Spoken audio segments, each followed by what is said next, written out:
Next candidate for state representative in the 42nd District is Mona Shan, Democrat.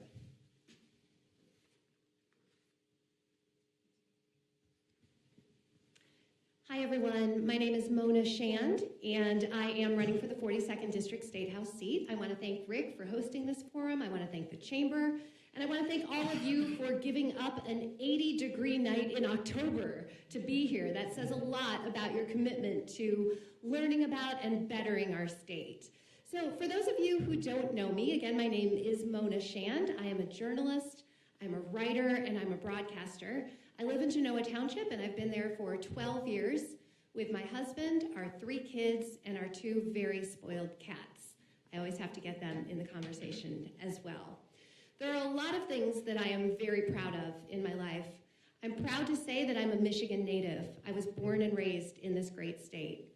I'm proud to say that I attended our fantastic public schools from, I would say K to 12, but I actually skipped kindergarten, so grades 1 to 12.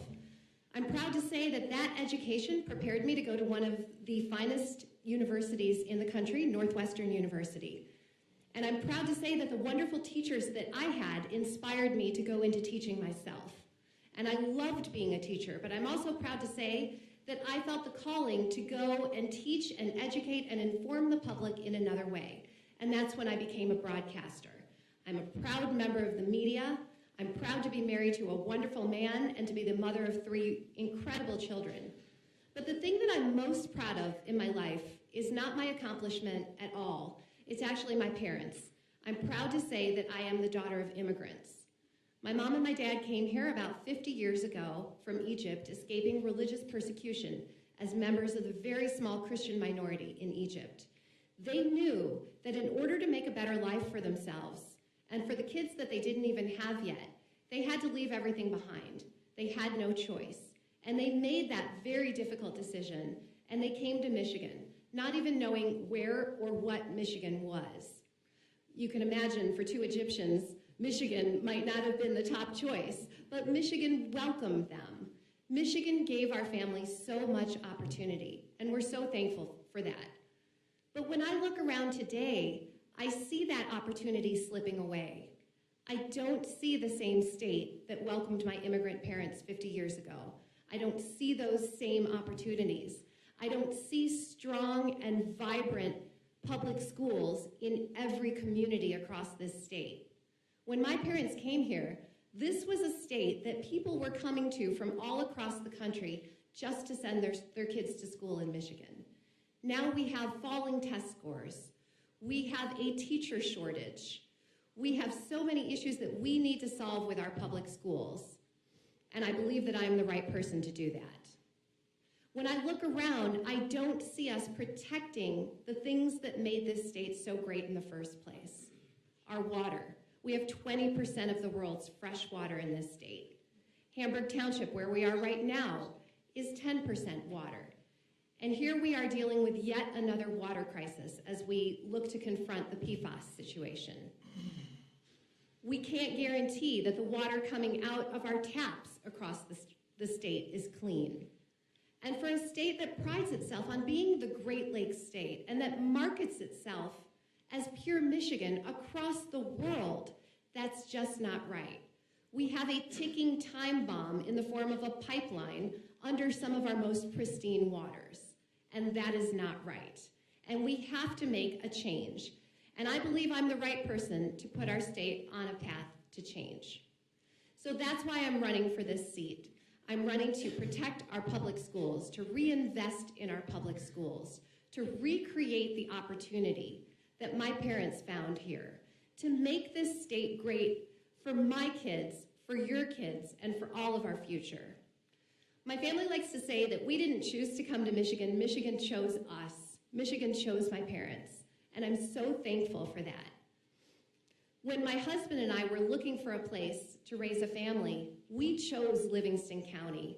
We chose it because this is a wonderful community to raise a family. And now I'm asking for you to choose me. I'm asking for you to choose me to represent you in Lansing. I'm asking for you to choose me to help put our state on a better path. And choose me to be the next state representative for Michigan's 42nd District. Thank you.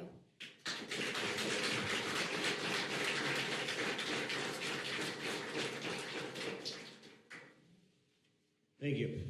Mona, you get to sit there by yourself, so you get all these questions. It's all me, huh? And Mona, you got a little bit of a slight advantage because you were sitting there. A lot of the questions that we have are questions that were related to the governor and then Sure. the state senate. So, you know, you're going to answer some of the questions that you were probably sitting there and gotten to say, I know how I'd answer that one. So, first of all, let's talk about the insurance program in the state of Michigan and what can you say about that? And the one question dealt with men and women being equal with their rates, and then just talk about the whole insurance program as to insurance costs in Michigan. Yeah, there's absolutely no reason why you should be judged for your gender when it comes to auto insurance. So that's something that needs to end, as well as for your zip code or for your credit score. I think one of the things, and I would like to say on the record that I have not taken a dime from any insurance company, so I come to this from a completely neutral position. And I am hearing from people as I'm out door knocking and talking to people that this is a huge issue for them. We all know that we need to get a handle on auto insurance in our state. I think one of the things that we need is more transparency when it comes to the Michigan Catastrophic Claims Fund. Right now we don't know how much money is in there, and we deserve to know. And you deserve to have lawmakers who come to this conversation from a neutral place, and I can assure you that I will do that. Okay, here's that famous question that we had. Talk about the damn roads. How do we fix the damn roads? Let me say that my kids have learned a new word as a result of this conversation about our roads. I'm not going to repeat some of the answers that you've already heard. One thing that I will talk about is that for too long I feel like we've been trying to solve this problem on the backs of hardworking Michiganders who are using those roads to get to and from work every day. We know that our roads are a health and safety issue, and then they're an economic issue as well because they are preventing people from getting to work and doing their jobs.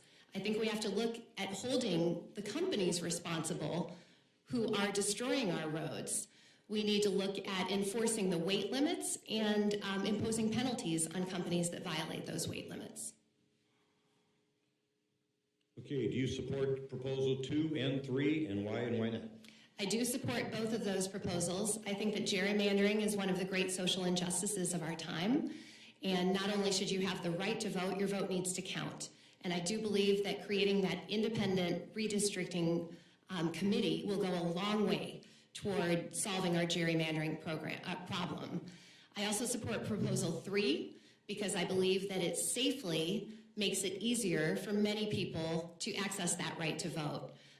One of the people that I consider a mentor in this area is our Secretary of State candidate, Jocelyn Benson, who has literally written the book on voting rights and election safety. And she has interviewed secretaries of state from across the country, and she supports those measures. She knows that they provide integrity and that they expand the right to vote safely, and I do as well. What are your thoughts about Healthy Michigan, and it should be expanded, repealed, or what should be done about it? I would like to see it expanded. Healthy Michigan has brought our uninsured rate down from 18% to just over 5%. I think it's really one of the great accomplishments of the last several years. So many more people have access to health insurance right now, and we know that that makes our entire state healthier, that makes our economy healthier, that allows them to do their jobs, to find and to keep their jobs. So I am in favor of both keeping it and expanding it. Michigan's 2 largest utilities have agreed to a 50% cut in clean air energy, or 50% clean air energy use by 2030. What do you think about responsible energy in Michigan's future?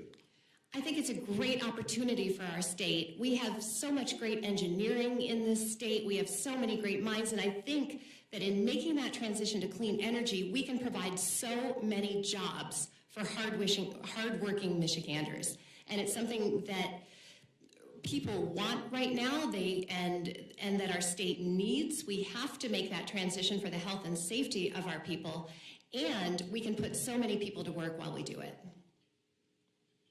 How do you feel about arming teachers? As a former teacher, this is an issue that is very important and very personal for me. I have talked to a lot of teachers, and I've talked to a lot of law enforcement professionals, and none of them that I've talked to are in favor of this. as Adam touched on a little, you cannot be a good teacher without establishing a relationship with your students. That is at the core of teaching. And to have to think about bringing a gun into that equation is a very, to me, it does not fix the problem. We know that we have a problem with gun violence. We know that it is a multifaceted problem and that it's going to take a multifaceted solution. I look at a district like Brighton. We have a wonderful school resource officer there, Officer Parks, if any of you know him. I strongly support more school resource officers, more school safety measures, single entry doors. There are so many things that I support in that area, but I don't support Army teachers, and I don't know of any teachers who do either. Do you support a ban on assault weapons? I think that before we can talk about a ban on assault weapons, we have to come to a common definition of what they are, which many people can't even do.